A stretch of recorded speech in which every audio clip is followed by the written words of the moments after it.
નમો અરિહંતાણં નમો સિદ્ધાણં નમો હયવિયાણં નમો જયાણં નમો લોયે સૌસાહુનમ અસપંચનમોકારો સર્વપાવપનાશનો મંગલાણં ચ સૌવર્ચે પરમં અવૈમંગલમ અજ્ઞાનતિમિરંધાનાં જ્ઞાનાંજનશલાકયા ચક્ષુન્મીલિतं येन તસ્मै શ્રીગુરુવે નમઃ મુખાદિવ્યાકુક્ષિરત્નં શબ્દજિતવર્યાત્મજં શ્રીરાજચन्द्रयहुं વन्दે તત્વલોચનદાયકં પ્રભુતત્વલોચનદાયકં.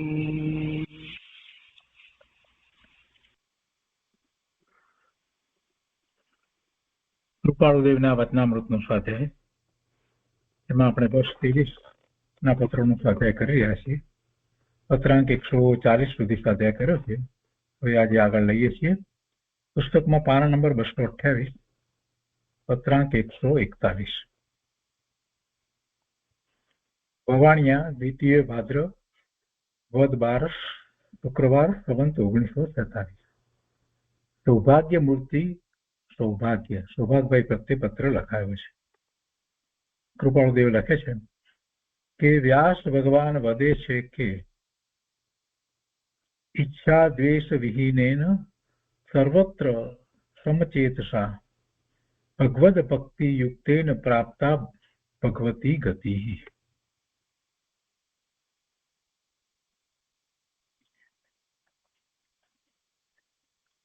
શ્રીમદ ભગવત સ્કંદ 3, અધ્યાય 24, શ્લોક 47. એનો અર્થ કર્યો છે કે ઈચ્છા અને દ્વેષ વગર સર્વ ઠેકાણે સમદ્રષ્ટિથી જોનાર એવા પુરુષો ભગવાનની ભક્તિથી યુક્ત થઈને ભાગવતી ગતિને પામ્યા, અર્થાંત નિર્વાણ પામ્યા. ઈચ્છા અને દ્વેષ વગર. ઈચ્છા નથી કંઈ પ્રાપ્ત કરવાની, કંઈ મેળવવાની, કોઈ પણ પ્રકારની બાહ્યમાં પદાર્થને પ્રાપ્ત કરવાની, કે એમાંથી સુખની બુદ્ધિ છે એટલે એ દ્વારા સુખ મેળવવાની કોઈ એવી ઈચ્છા ન હોય. ખરેખર તો જૈન પ્રમાણે તો આપણે જાણીએ છીએ કે ઈચ્છા જે છે એ વિષય છે. ઈચ્છા એ વિષય છે. ગમે તે ઈચ્છા હોય તો પણ એને આગમમાં વિષય કહેવામાં આવે છે. અને જ્યાં સુધી જીવને વિષયનું લક્ષ્ય છે ત્યાં સુધી આત્માનું લક્ષ્ય થતું જ નથી. અહીંયા કહે છે ઈચ્છા અને દ્વેષ વગર. એટલે અહીંયા માત્ર દ્વેષ લીધો છે, પણ જૈન પ્રમાણે આપણે લઈએ તો એમાં રાગ, દ્વેષ, ક્રોધ, માન, માયા, લોભ બધું આવી જાય. એના વગર સર્વ ઠેકાણે સમદ્રષ્ટિથી જોનાર એવા પુરુષો ભગવાનની ભક્તિથી યુક્ત થઈને ભાગવતી ગતિને પામ્યા, અર્થાત નિર્વાણ પામ્યા. અહીંયા સામાન્ય અર્થ એવો નીકળે કે ભગવાનની ભક્તિથી યુક્ત થઈ અને ભાગવતી ગતિને પામ્યા, અર્થાત નિર્વાણ પામ્યા. અને કૃપાળુદેવે પણ પછી નીચે લખ્યું છે કે આપ જુઓ એ વચનમાં કેટલો બધો પરમાર્થ તેમણે સમાવ્યો છે. પ્રસંગવશાત એ વાક્યનું સ્મરણ થવાથી લખ્યું, નિરંતર સાથે રહેવા દેવામાં ભગવતને શું ખોટ જતી હશે, એટલે નિરંતર સાથે રહેવાની જે વાત લખી છે તો એમની સાથે રહેવામાં સૌભાગભાઈની સાથેની વાત છે. પણ અહીંયા આ વાત વચનને માટે એમ લખે છે કે એમાં પણ પરમાર્થ સમાયો છે, અને એ યાદ આવ્યું એટલે એમણે લખ્યું છે. જૈન પ્રમાણે જો આપણે વિચાર કરીએ, જિનેશ્વર ભગવાનની વાણી પ્રમાણે જો વિચાર કરીએ, તો નિર્વાણનું મૂળ કારણ તો પોતાના શુદ્ધ સ્વરૂપની પ્રાપ્તિ છે. અને જેને એવી પોતાના શુદ્ધ સ્વરૂપની પ્રાપ્તિ અંશે થઈ છે, સમ્યક દર્શન થયું છે, એને જીનવાણી દ્વારા એ પ્રાપ્ત થયું છે. જીનવાણી એમાં નિમિત્ત હતું, એક અથવા બીજા પ્રકારે પ્રત્યક્ષ કે પરોક્ષ રીતે, પણ છેવટે તો જીનવાણી જ નિમિત્ત છે. એટલે એવા જિનેશ્વર ભગવાન પ્રત્યે અહોભાવ છે, અને વળી પોતાને એ અનુભૂતિ થઈ છે, તો એ અનુભૂતિમાં જે સુખ શાંતિ આનંદનો અનુભવ આવ્યો છે, અને એ થોડી ક્ષણ માટે રહે છે. જ્યારે જિનેશ્વર ભગવાનને તો એવી દશા હંમેશને માટે થઈ ગઈ છે, એટલે એને ખ્યાલ આવે છે કે જિનેશ્વર ભગવાનનો પુરુષાર્થ કેવો હશે કે જેથી પોતે પોતાના સ્વરૂપમાં સ્થિર થઈ ગયા. અમે તો થોડી ક્ષણમાં સ્વરૂપમાંથી બહાર આવી જઈએ છે. એટલે જે અહોભાવ આવે છે, અને એ અહોભાવ છે એ સમ્યક દૃષ્ટિનો અહોભાવ છે જિનેશ્વર ભગવાન પ્રત્યેનો, અને એને ભક્તિ કહેવાય. એને એ અપેક્ષાએ ભક્તિ કહેવાય. પણ એમાં એક અહોભાવ છે, એમાં કોઈ ઈચ્છા નથી કરવામાં આવતી કે આની મને પ્રાપ્તિ થાય, એવી કોઈ વાત નથી હોતી. અને બીજું કે એ ભક્તિ તો ખરેખર પોતાના આત્માની અનુભૂતિ થયા પછી છે. અહોભાવ તો પછી આવે છે. ભક્તિ કરવાથી સમ્યક દર્શન થાય એવો અર્થ અહીંયાથી કેટલાક લોકો કાઢે, પણ વસ્તુ સ્વરૂપ એવું નથી. ભક્તિ કરવાથી સમ્યક દર્શન ન થાય. આમ નામ ભગવાન પ્રત્યેનો આપણને અહોભાવ જે છે તે શુભભાવ છે, અને એવા શુભભાવને કારણે એ વખતે અશુભ ભાવ ન હોય, કશાયો મંદ હોય, એક પ્રકારે શાંતિનો અનુભવ થાય, પણ છેવટે પુણ્ય બંધન થાય. પણ એથી કરી અને નિર્વાણ થાય એવું બનતું નથી.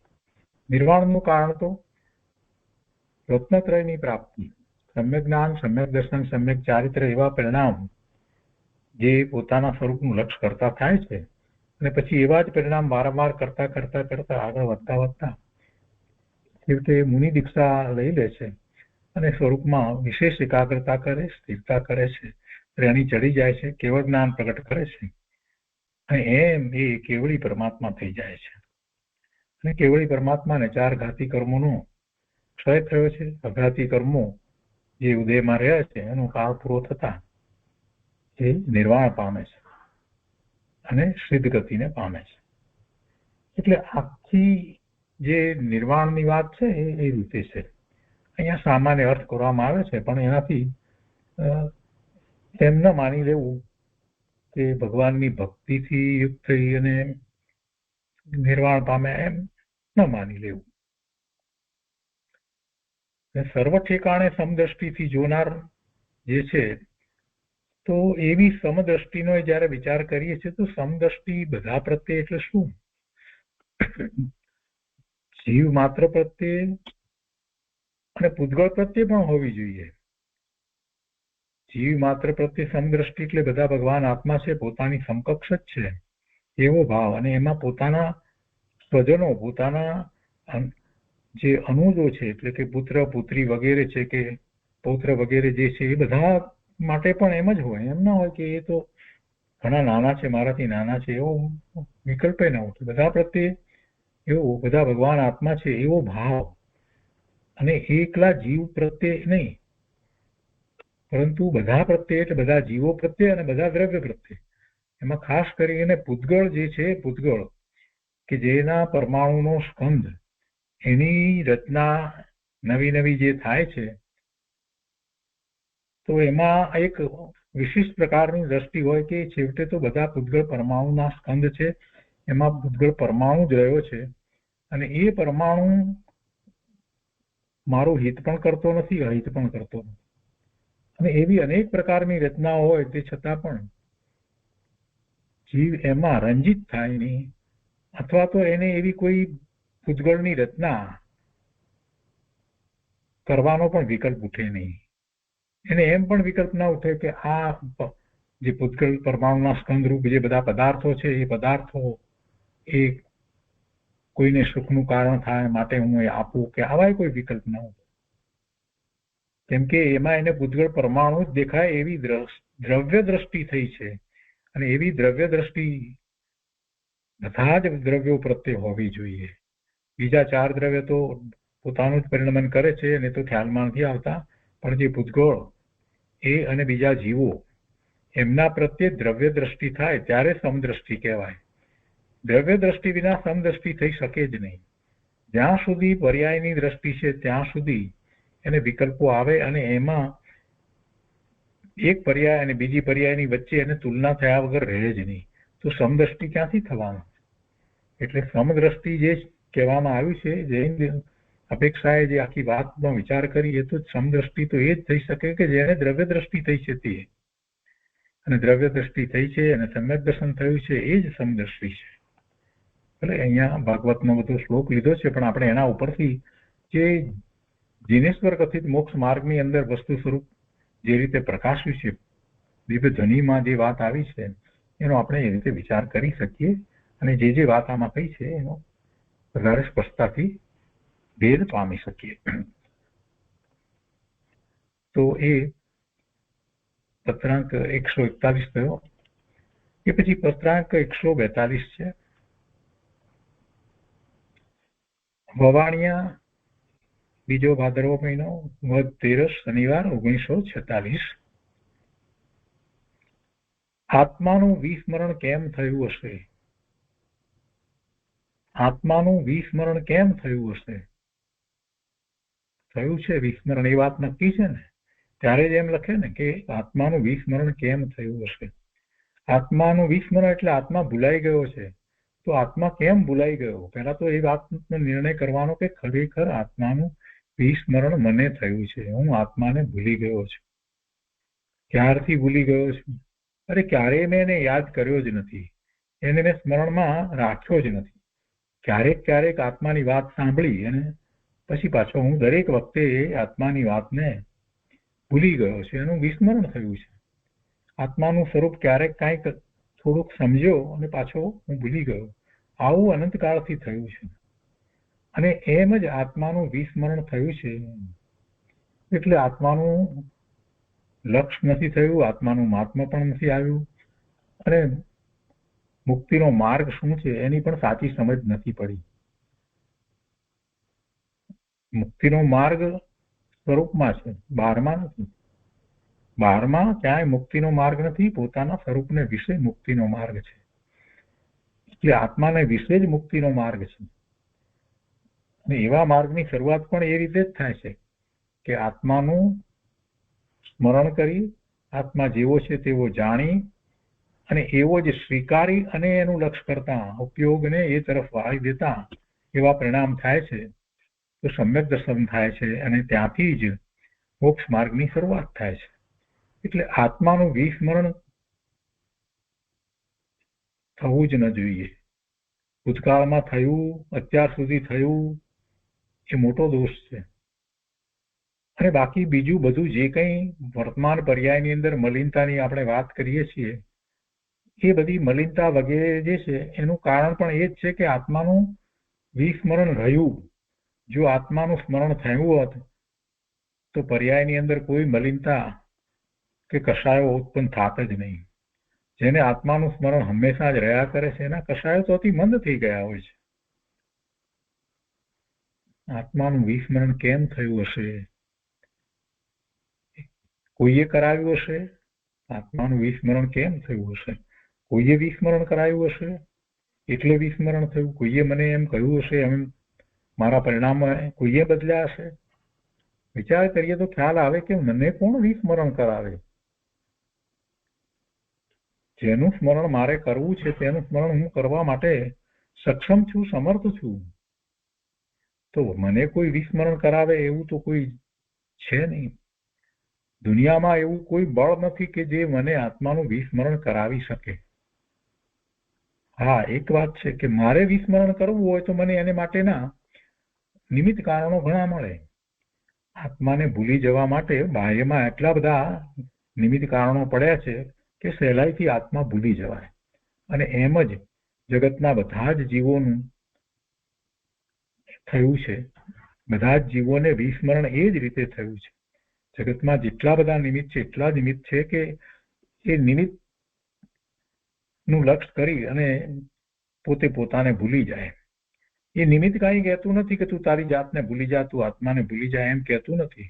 પણ આ જીવ પોતે બહારમાં ને બહારમાં પરનું લક્ષ્ય કરીને અનેક રીતે પરનું લક્ષ્ય કરે છે, અનેક પ્રકાર. એટલે એને વિસ્મરણમાં નિમિત્ત કારણ હોય પણ દોષ પોતાનો છે. કેમ કે પરિણામ પોતાના છે. પોતાના પરિણામ પેલું નિમિત્ત કરાવતું નથી. પોતાના પરિણામ માટે પોતે જવાબદાર છે. આત્માનું વિસ્મરણ કેમ થયું હશે એનો ઉત્તર આપણને સ્પષ્ટ છે. પોતાના દોષથી આત્માનું વિસ્મરણ થયું છે. પોતાના પ્રમાદથી આત્માનું વિસ્મરણ થયું છે. મિથ્યાત્વ અને અજ્ઞાન એ શું બતાવે છે? આત્માનું વિસ્મરણ જ બતાવે છે. આ પત્ર ત્રિભુવનભાઈ પ્રત્યે લખાયો છે ને આ શરૂઆતમાં આટલું જે વાક્ય લખ્યું છે એ બહુ મહત્વનું છે અને એટલું બોલ્ડ ટાઈપમાં લખ્યું છે. આત્માનું વિસ્મરણ કેમ થયું હશે? વિચારો. દરેક જીવને આ વાત ઉપર વિચારવાની જરૂર છે અને પછી આત્માનું સ્મરણ એ એનો ઉપાય પણ એમાંથી જ મળી જાય છે. કેવી રીતે સ્મરણ કરવું? સ્મરણ કરવું એ તો પોતાનું સામર્થ્ય છે. એ જેનું સ્મરણ કરવા ચાહે એનું સ્મરણ કરી શકે છે. અને સ્મરણમાં રહેવા માટે હંમેશા સ્મરણમાં જ રહેવું, આત્માને ક્યારેય ભૂલી ન જવું, એ માટે પણ જગતમાં નિમિત્તો ઘણા જ છે. શાસ્ત્ર છે, એવા મુમુક્ષુઓ છે, જીન મંદિર છે, જીન પ્રતિમા છે, આ બધા નિમિત્તો છે કે જેથી આત્માનું સ્મરણ હંમેશા રહ્યા કરે. પત્રમાં લખે છે કે ધર્મ જિજ્ઞાસુભાઈ ત્રિભુવન, મુંબઈ. પોતે વવાણિયા હતા કૃપાળુદેવ અને ત્રિભુવનભાઈ એ મુંબઈ હતા. એટલે વવાણિયાથી એમને પત્ર લખ્યો છે. લખે છે કે તમે અને બીજા જે ભાઈઓ મારી પાસેથી કંઈ આત્મલાભ ઈચ્છો છો તે લાભ પામો એ મારી અંતઃકરણથી ઈચ્છા જ છે. મારી પાસેથી તમે જે આત્મલાભ ઈચ્છો છો તો તે લાભ પામો એ મારી અંતઃકરણથી ઈચ્છા જ છે. ઈચ્છા નથી એમ, અંતઃકરણથી ઈચ્છા જ છે. ભારપૂર્વક લખ્યું છે. તથાપિ તે લાભ આપવાની જે યથાયોગ્ય પાત્રતા, તેમાં મને હજુ કંઈક આવરણ છે. હું તમને મારા દ્વારા ધર્મનો લાભ આપી શકું એમાં મને હજી કંઈક આવરણ લાગે છે. એ આવરણ મારે વિશે લાગે છે એમ કે છે. અને તે લાભ લેવા ઈચ્છનારની પણ કેટલીક રીતે યોગ્યતાની મને ન્યૂનતા લાગ્યા કરે છે. જે વસ્તુ જ્યારે મળે ત્યારે કામ થાય ને. કૃપાળુદેવની પૂરેપૂરી યથાયોગ્ય પાત્રતા અને સામે એમનો લાભ લેનારની એવી યોગ્યતા, એ બંને મળે તો પછી પેલાઓને લાભ થાય એમ ગુરુ કૃપાળુદેવે લખ્યું છે. જે સામે લાભ લેવા ઈચ્છનાર છે એમની પણ કેટલીક રીતે યોગ્યતાની મને ન્યૂનતા લાગ્યા કરે છે. એ યોગ્યતાની ન્યૂનતા એટલે તીવ્ર રુચિનો અભાવ હોઈ શકે, અથવા તો કોઈ પ્રકારે પ્રમાદ હોઈ શકે, અથવા તો હજી બીજી જગ્યાએ ક્યાંક રસ હોય, ધર્મને નામે કોઈ જગ્યાએ બીજે રસ રહ્યા કરતો હોય. તો એ બધી જે વાત કૃપાળુદેવ કાંઈક જાણતા હશે એટલે અપેક્ષાથી લખ્યું છે કે તે લાભ લેવા ઈચ્છનારની પણ કેટલીક રીતે યોગ્યતાની મને ન્યૂનતા લાગ્યા કરે છે. એટલે એ બંને યોગ જ્યાં સુધી પરિપક્વતાને નહીં પામે, બંને યોગ એટલે પોતાની પાત્રતાનો યોગ અને પેલા સામે જે લાભ લેવા ઈચ્છે છે એમની યોગ્યતા એવી થવી, તો એ બંને યોગ જ્યાં સુધી પરિપક્વતાને નહીં પામે ત્યાં સુધી ઈચ્છિત સિદ્ધિ વિલંબમાં રહી છે એમ માન્યતા છે. એટલે એવો યોગ થશે કહેવાનો આશય એટલો છે. અને એવો યોગ થશે ત્યારે એમ થશે, કર્મ લાભ થશે. આગળ લખે છે કે ફરી ફરી અનુકંપા આવી જાય છે, પણ નિરુપાયતા આગળ શું કરવું. પાછું અંતરમાં તો એમને થાય છે કે આ બધા જીવો પામે, પણ પાછું તો એમને લાગે છે કે હજી પોતાને કંઈક વિશેષ પ્રાપ્ત કરવાની જરૂર છે, અને પછી જે એમને ખરેખર ધર્મ સંબંધી માર્ગદર્શન આપે. એટલે એ વિકલ્પ જયારે આવે છે એટલે એમ લાગે છે કે નિરુપાયતા છે, અથવા તો પોતાનું બીજી રીતે ક્યાંક વ્યસ્ત પણ વેપાર વગેરેનું કોઈક રીતને હોય, અને જેટલો જોઈએ એટલો પોતાને એકાંત અને પોતાના સ્વરૂપમાં વારંવાર એકાગ્રતા કરવા વગેરેનો જે પુરુષાર્થ થવામાં સમય પૂરતો ન મળતો હોય, એવું કંઈક થતું હોય, એ બધી નિરુપાયતા છે. તો કહે છે કે ફરી ફરી અનુકંપા આવી જાય છે, પણ નિરુપાયતા આગળ શું કરું. પોતાની કઈ ન્યૂનતાને પૂર્ણતા કેમ કહું, પોતાની કંઈક ન્યૂનતા છે એને પૂર્ણતા કેમ કહું, ન કહી શકું હું. અને એ પરથી એવી ઈચ્છા રહ્યા કરે છે કે હમણાં તો જેમ તમે બધા યોગ્યતામાં આવી શકો તેવું કંઈ નિવેદન કર્યા રહેવું, જેથી તમે બધા એવી પાત્રતા મેળવી શકો એવું નિવેદન કર્યા કરવું. ને પછી વધારે વાત આગળ તો થશે, પણ તે છતાં પણ પાછી એક બીજી વાત સાથે લખી છે, હમણાં તો તમે બધા યોગ્યતામાં આવી શકો તેવું કંઈક નિવેદન કર્યા રહેવું. અને એ સિવાય પણ બીજી એક વાત લખી છે કે જે કંઈ ખુલાસો માગો તે યથામતી આપવો. એટલે મારી જેટલી બુદ્ધિ છે એ પ્રમાણે તમે જે કંઈ ખુલાસો માગો એ આપવો, અને એવું કંઈક તમને નિવેદન કરવું કે જેથી કરીને તમારી યોગ્યતા પાત્રતા વધે. નહીં તો યોગ્યતા મેળવ્યા રહો, નહીં તો તમે જાતે યોગ્યતા મેળવ્યા રહો, એ ફરી ફરી સૂચવું. એમ એમણે અત્યારે કૃપાળુદેવે એવો નિર્ણય કર્યો છે. અને પછી લખે છે કે સાથે ખીમજીનું પત્ર છે તે તેમને આપશો. એ પત્ર તમને પણ લખ્યું છે એમ સમજશો. એટલે બધાને માટે એ પત્ર છે, અને ખાસ કરીને ખીમજીભાઈ પ્રત્યે પત્ર લખ્યો છે. તો એ પત્ર એટલે 143મો પત્ર છે, કેમ કે અહીંયા ફૂટનોટમાં એની સ્પષ્ટતા લખી છે કે એ પત્ર જુઓ, સાથેનો આંક 143. તો 143મો પત્ર છે એ ખીમજીભાઈ પ્રત્યે લખાયો છે,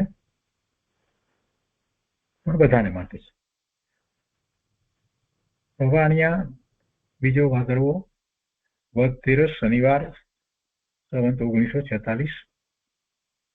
કૃપાળુદેવ લખે છે, નીચેનો અભ્યાસ તો રાખ્યા જ રહો, એમ કરી અને 5 મુદ્દા એમણે લખ્યા છે.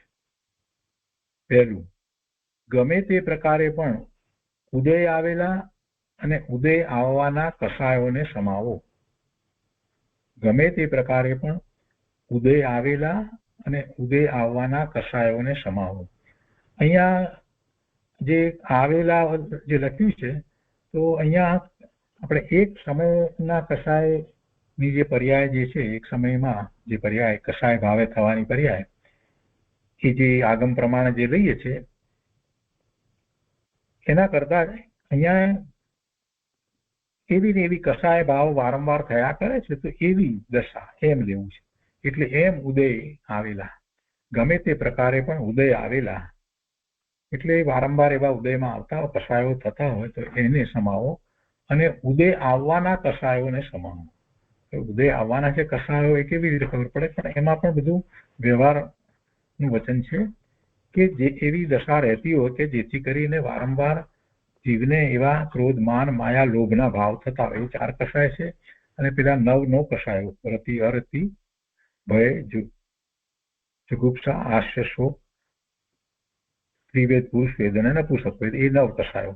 એટલે 9 અને આ 4 13 પ્રકારે જે કષાયો કહેવામાં આવ્યા છે, તો એ બધા કષાયો ન થાય, એટલે એમ ઉદય આવવાના કષાયોને સમાવો. તો એ કષાય ન થાય, એમાંના કોઈ પણ કષાય ભાવે પરિણમવું ન થાય એમ કરવું. ને એનો રસ્તો તો એક જ છે, જેટલી સ્વભાવની રુચિ થાય એ પ્રમાણે કષાયો ઘટે. કસાયોની તીવ્રતા ઘટે. કસાય આવી જાય પણ એની તીવ્રતા એટલી ન હોય, અને એની એ કસાયની પછી લાળ આગળ લંબાય નહીં. એ આવી ગયો, વાત પૂરી થઈ. અને એમ થાય તો જ પછી એ ઉદય આવવાના કસાયોને સમાવ્યા એમ કહી શકાય. નહીતર એ કસાય ભાવે થયા જ કરત, થયા જ કરત, થયા જ કરત. કોઈના પ્રત્યે એવો દ્વેષનો ભાવ આવી ગયો હોય અને પછી વેરનો ભાવ આવી ગયો હોય અને એ પછી લંબાવ્યા જ કરે, લંબાવ્યા જ કરે, લંબાવ્યા જ કરે. તો કે એવું ન થવું જોઈએ, એમ અહીંયા આખો કહેવાનો આશય છે. આપણે આગમ પ્રમાણે જરાક વિચાર કરીએ છીએ તો સમજીએ છીએ કે રાગ દ્વેષ જે છે, આ બધા કસાયો જે છે, એ એક સરખા રહેતા નથી. એક સમયમાં જે રાગ જે છે એ બીજા સમયે એટલો જ નથી હોતો, વધારે કે ઓછો હોય. એટલે એ પ્રમાણે એ ક્ષણિક છે, એ સ્થિર નથી, એક સરખાઈ નથી, અને પછી ચાલ્યા પણ જાય છે. રાગ દ્વેષ જે જીવની પર્યાયમાં થાય છે, અને એવા રાગ દ્વેષના પરિણામ તો સમ્યક દ્રષ્ટિને પણ થાય છે. તો સમ્યક દ્રષ્ટિને એવા જે રાગના પરિણામ થાય છે, એને ક્યારેક અંશે એવા દ્વેષના પરિણામ થાય. એટલે એમાં ક્રોધ, માન, માયા, લોભ રાગ દ્વેષમાં આવી જાય તો એવા કઈ પરિણામ થાય છે. તો સમ્યક દ્રષ્ટિ એને કેવી રીતે લે છે એ વાતને સમજીએ તો આપણને એમાંથી ખ્યાલ આવે કે કેવી રીતે એ કસાયને ટાળવા. સમ્યક દ્રષ્ટિને પણ એવા થાય છે, રાગ દ્વેષના ભાવ થાય છે, તો એ કેવી રીતે લે છે? તો એને એ બધું લંબાવતો નથી, એને એમાં રુચિ નથી. ક્યારેક એવો કાંઈક શુભ ભાવ કે અશુભ ભાવ જે કંઈ થઈ રહ્યો છે તો પણ એને પોતાના આત્માની દ્રષ્ટિ રહ્યા કરે છે, પોતે કોણ છે એનું સતત ભાન જ્ઞાન વર્તે છે. એટલે જે પર્યાયની અંદર એવો રાગ થયો છે તો એને એ પોતાનો માનતો નથી, પણ થયો છે એને એ સ્વીકારે છે કે આ મારા પુરુષાર્થની આટલી નબળાઈ છે, માટે આવો થયો છે રાગ કે દ્વેષ. જે પણ એ મારું સ્વરૂપ નથી, મારા આત્માને કારણે નથી, મારા આત્મામાં કોઈ એવો ગુણ નથી, છતાંય થયો છે. તો મારે વિશેષ જાગૃતિ રાખવી જોઈએ. અને એને એ પોષતો નથી, એને જસ્ટિફાય કરતો નથી, એને માટે કોઈ એક્સપ્લેનેશન આપતો નથી કે શા માટે થયો. સમ્યક દ્રષ્ટિ એ એને લંબાવતો નથી. સમ્યક દ્રષ્ટિ એને પોતાના પુરુષાર્થની નબળાઈ સમજે છે, કેમ કે એને મિથ્યાત્વ નથી. જેને મિથ્યાત્વ સહિત જે રાગ દ્વેષના પરિણામ થાય છે એની આખી વાત જુદી છે. એને એમાંથી અટકવું, પાછા વળવું અઘરું છે, કેમ કે એને ઉભા રહેવાનું સ્થાન નથી. સમ્યક દ્રષ્ટિને તો એ પોતે પોતાના આત્મામાં ઉભો છે, એની દ્રષ્ટિ સ્વરૂપ તરફ સતત રહે છે. એટલે જે કંઈ રાગ દ્વેષ થયા છે એની રુચિ નથી, એને રુચિ નથી, એની તો દ્રષ્ટિ સ્વરૂપ તરફ જ રહે છે.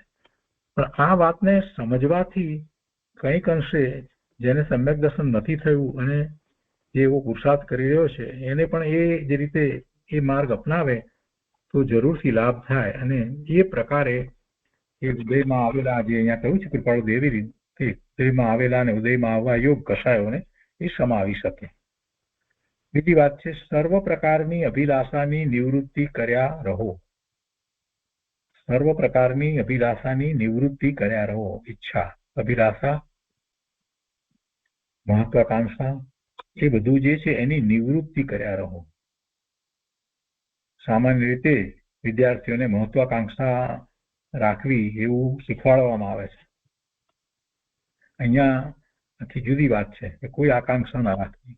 મહત્વાકાંક્ષા તો શું, કોઈ પણ જાતની આકાંક્ષા ઈચ્છા ન હોય, કેમ કે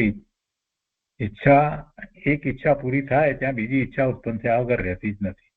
જ્યાં સુધી જીવને ઈચ્છા થયા જ કરે ત્યાં સુધી એ સ્વરૂપ તરફ વળી શકતો જ નથી. ઈચ્છા એ ચારિત્રનો દોષ છે.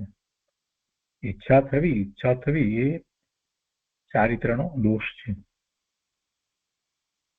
સમ્યક દ્રષ્ટિને પણ હજી ચોથા ગુણસ્થાનની દશામાં હોય તો કેટલાક અંશે કાંઈક ઈચ્છાઓ થાય છે, પણ એ ઈચ્છામાં એને રુચિ નથી હોતી, એટલે એ શીઘ્ર એ દોષને ટાળી શકે છે. પણ જેને આત્માનું જ્ઞાન ભાન નથી એ ઈચ્છાને ટાળી શકતો નથી, એ સહેલું નથી. એટલે મિથ્યા દૃષ્ટિને ક્યારેક આપણે એમ કહીએ કે ભાઈ ઈચ્છા ઓછી કરો તો એ શક્ય નથી. એમાં ઈચ્છાનો પ્રકાર બદલાઈ જાય, ઈચ્છાનો વિષય બદલાઈ જાય, પણ ઈચ્છા તો ઉત્પન્ન થયા વિના રહે જ નહીં. સમ્યક દર્શન વિના ઈચ્છા ઘટે નહીં. સમ્યક તો સન્મુખ થયા છે અને જે ખૂબ જાગૃતિ રાખે છે, વારે વારે પોતાના સ્વરૂપનું સ્મરણ કરે છે અને એવા મહાપુરુષોના જે જીવન ચરિત્રમાંથી જે વાતને શીખ્યો છે, ચારિત્રની વાતને જે સમજ્યો છે, એ પ્રયત્નપૂર્વક જાગૃતિપૂર્વક એ ઈચ્છાઓને ઘટાડી શકે છે. પણ એની પૂરેપૂરી નિવૃત્તિ, ઈચ્છાની નિવૃત્તિ તો સમ્યક દર્શન વિના થતી નથી. એટલે બીજી રીતે જો કહીએ કે ઈચ્છાની અભિલાષાની નિવૃત્તિ કરી તો એનો અર્થ એ જ છે કે સમ્યક દર્શન પ્રગટ કરવું, એ જ એનો ઉપાય છે. સર્વ પ્રકારની અભિલાષાની નિવૃત્તિ કર્યા રહો.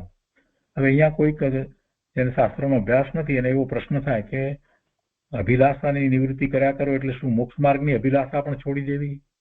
એવો કોઈકને પ્રશ્ન થાય, જેને શાસ્ત્રના અભ્યાસ ન હોય એવા પ્રશ્ન કરે. તો એમાં સમજવાનું એ છે કે મોક્ષ માર્ગની કોઈ અભિલાષા નથી હોતી. મોક્ષ માર્ગ એટલે પોતાના સ્વરૂપની પ્રાપ્તિ, અને પોતાના સ્વરૂપની પ્રાપ્તિ માટે કોઈ ઈચ્છા નથી હોતી, અભિલાષા નથી હોતી. એ તો પોતાની મૂળ વસ્તુ છે. પોતાની મૂળ વસ્તુ છે એને પ્રાપ્ત કરવી, એને માટે એને કોઈની મદદની જરૂર નથી, કોઈની અનુમતિની પણ જરૂર નથી.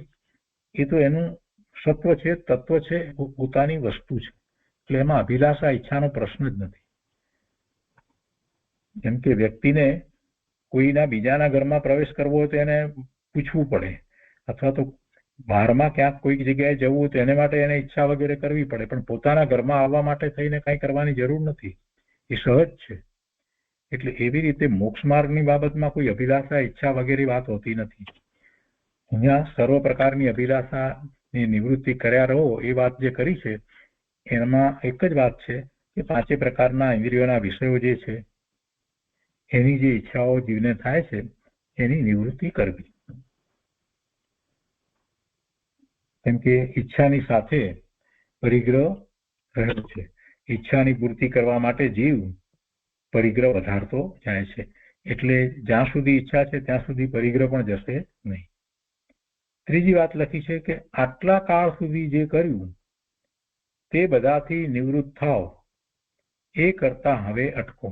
આટલા કાળ સુધી એટલે અનંત કાળથી જીવતો છે, તો અત્યાર સુધીના કાળ સુધી જે કાંઈ કર્યું છે એ બધાથી નિવૃત્ત થાવ. એટલે એનો અર્થ એ છે કે અત્યાર સુધી જે કર્યું એ તો મિથ્યા માન્યતાને કારણે, મિથ્યાત્વને કારણે કર્યું, અજ્ઞાનવશ બધું કર્યું છે. તો એવા મિથ્યાત્વ સહિત જ્ઞાન, જેને અજ્ઞાન કહેવામાં આવે છે, તેવા અજ્ઞાનથી નિવૃત્ત થાવ. આટલા કાળ સુધી જે કર્યું તે બધાથી નિવૃત્ત થાવ. એટલે અજ્ઞાન ભાવે મિથ્યાત્વ સહિત જે વિકલ્પો કર્યા એ બધા વિકલ્પોને છોડો. કેમ કે બીજું તો કાંઈ જીવ કરી શકતો નથી. કરે શું? કૃપાળુદેવે જ કહ્યું છે કે આત્મા એક તણખલાના 2 ટુકડા પણ કરી શકતો નથી. આપણે તો એ વાત પણ સમજ્યા છીએ શાસ્ત્રમાંથી કે આત્મા કોઈને સ્પર્શી પણ શકતો નથી. એટલે કાંઈ કરવાની વાત છે એમ તો છે જ નહીં. કર્યું છે શું? તો વિકલ્પ કર્યા છે. કેવા વિકલ્પો કર્યા છે? અજ્ઞાન ભાવે વિકલ્પ કર્યા છે. તો એવા અજ્ઞાન ભાવે વિકલ્પોથી નિવૃત્ત થાઓ. એનો અર્થ જ એ છે કે જીનવાણી દ્વારા જ્ઞાનની પ્રાપ્તિ કરો, એનો સ્વીકાર કરો. અને આ જે કરતા હતા, અજ્ઞાન ભાવે મિથ્યાત્વના પોષણ કરતા હતા, વસ્તુ સ્વરૂપને ઊંધી રીતે સમજતા હતા, એ બધાથી નિવૃત્ત થાવ. એ બધું કરતા હવે અટકો. અને એમાં તો અનેક પ્રકારે ધર્મના નામે પણ કેટલુંક હોય, કેટલીક ક્રિયાઓ વગેરે, આ તે જે કંઈ કરતા હતા એ બધાથી એ નિવૃત્ત થાવ. પરનું કરતા પણ એ સૌથી મોટી વાત એમાં છે, તો કે બધાથી નિવૃત્ત થાવ. એ કરતા હવે અટકો. કેમ કે આટલા કાળ સુધી એ કર્યું છતાં પણ પોતાને શાશ્વત શાંતિની પ્રાપ્તિ તો નથી થઈ, એટલે એ બધું ખોટું હતું. એટલે એનાથી નિવૃત્ત થાવ.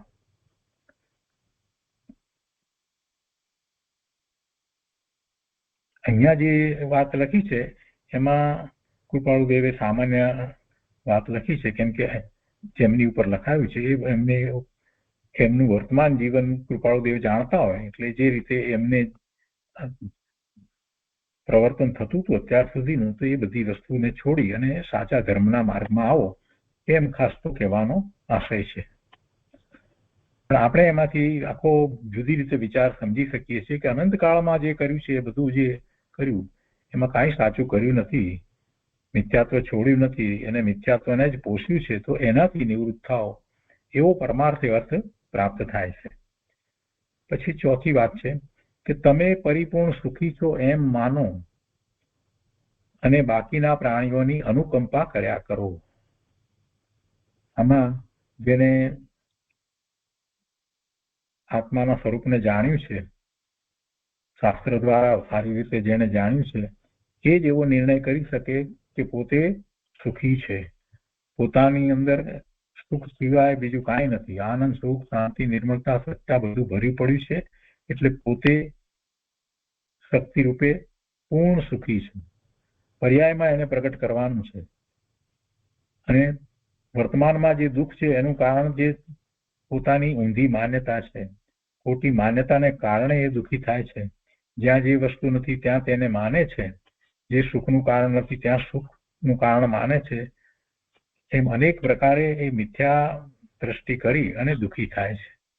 એટલે એ વાતને છોડી દેવી, સમજપૂર્વક છોડવી, અને ખરેખર તો સમ્યક દર્શન થયા પછીથી જીવને એ વાત અનુભવપૂર્વક સમજાઈ જાય છે કે પોતે પોતાનું સુખ પોતામાંથી સ્વરૂપમાંથી જ પ્રાપ્ત કરી શકે છે, સુખ બીજે ક્યાંય છે જ નહીં, અને પોતાનું સ્વરૂપ તો પોતાને સદાય પ્રાપ્ત જ છે, એટલે પોતે પરિપૂર્ણ સુખી છે એવું સમ્યક દ્રષ્ટિને હોય છે. અને એ વાત અહીંયા કૃપાળુદેવે જરાક જુદી રીતે લખી છે કે તમે પરિપૂર્ણ સુખી છો એમ માનો. એટલે અત્યારે વર્તમાનની અંદર જે અનેક પ્રકારે નાના મોટા પ્રસંગો બનતા હોય અને એમાં ઈચ્છીનો એવા પ્રસંગો પણ આવતા હોય, એવા વિપરીત સંયોગો, પ્રતિકૂળતા વગેરે આવતું હોય, તો એ વખતે પણ એ મને છે અને એને કારણે હું દુઃખી છું એવો વિચાર ન કરવો, એ વિચાર છોડી દેવો, અને આત્માને ખરેખર કોઈ દુઃખ હોતું જ નથી એમ સમજી અને એ વાતને ગ્રહણ કરવી કે હું પૂર્ણ સુખી છું. એટલે લખે છે કે તમે પરિપૂર્ણ સુખી છો એમ માનો અને બાકીના પ્રાણીઓની અનુકંપા કર્યા કરો. જ્યારે હું સુખી હોઉં તો જ પછી બીજા દુઃખી છે એના તરફ મને અનુકંપાનો ભાવ આવે ને, પણ હું જ દુઃખી છું તો પછી બીજા દુઃખી છે એના પ્રત્યે હું ક્યાંથી અનુકંપા કરવાનો હતો. એટલે આ બંને વાતને સાથે લઈએ ત્યારે આખી વાત પૂરી થાય છે. એ પછી પાંચમી વાત લખી છે કે કોઈ એક સત્પુરુષ શોધો અને તેના ગમે તેવા વચનમાં પણ શ્રદ્ધા રાખો. જો સત્પુરુષ શોધો અને તેના ગમે તેવા વચન, એટલે સત્પુરુષના વચન ગમે તેવા હોય જ નહીં, ગમે તેવા વચનનો અર્થ એ છે કે જે કંઈ એ વચન કહે, જે કહે એમાં તમે શ્રદ્ધા રાખો, કેમ કે સત્પુરુષ છે. સત્પુરુષની વાણી ક્યારેય નિષ્ફળ જતી નથી. સત્પુરુષની વાણી જ્યારે નીકળે છે તો સામે એવું પાત્ર હોય છે અને એ પાત્રનું પ્રયોજન સિદ્ધ થવા માટે એ વાણી હોય. એટલે સત્પુરુષની વાત લખી છે તો સત્પુરુષ શોધો અને પછી તેના ગમે તેવા, એટલે જે કંઈ એના વચન હોય એ વચનમાં શ્રદ્ધા રાખો. એટલે તમને અત્યારે એ વચન સમજાતા ન હોય,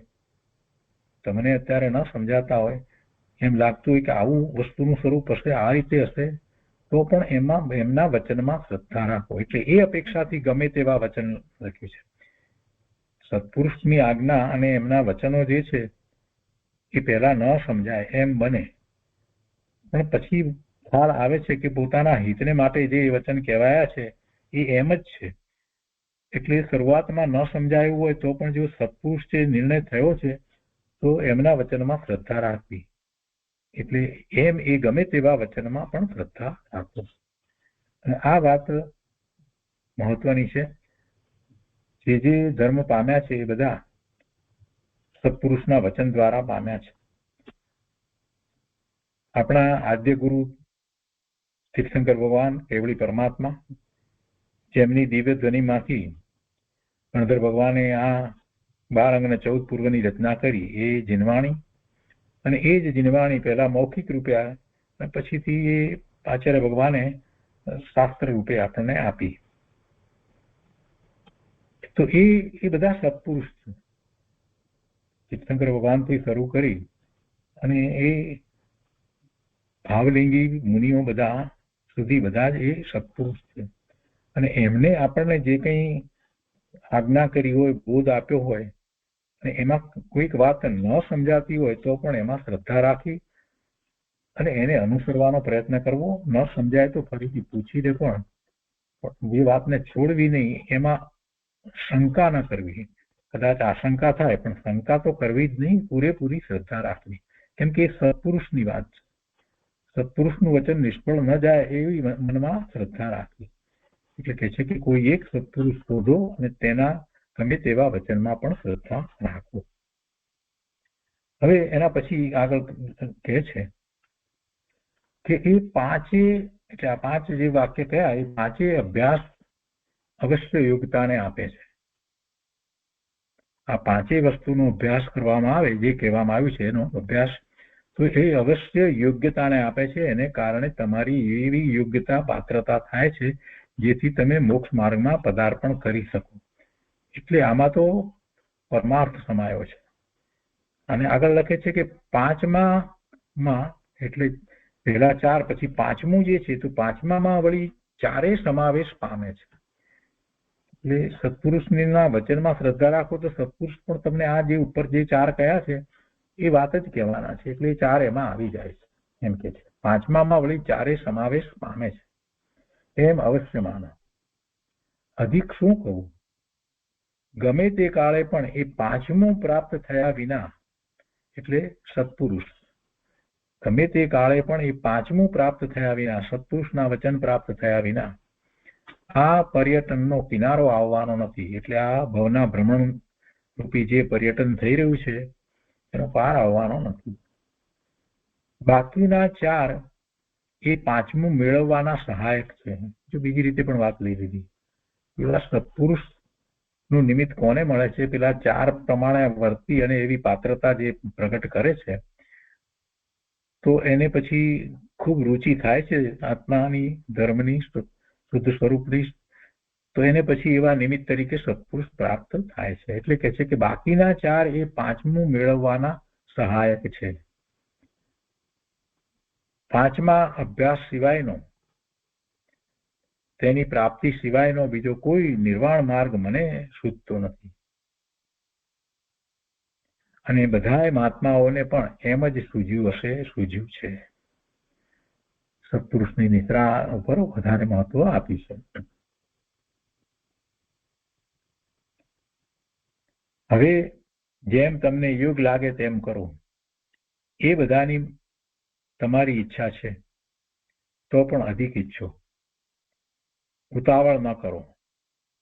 જેટલી ઉતાવળ તેટલી કચાશ, અને કચાશ તેટલી ખટાશ.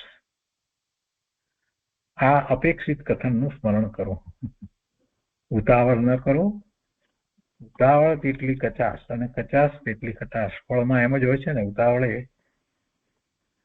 કોઈ પણ ફળ લઈને એમ વાપરીએ તો એક કાચું હોય તો એમાં ખટાશ હોય. એટલે ઉતાવળ ના કરો, ને એની સાથે ને સાથે એને એ વસ્તુને ગંભીરતાથી લો.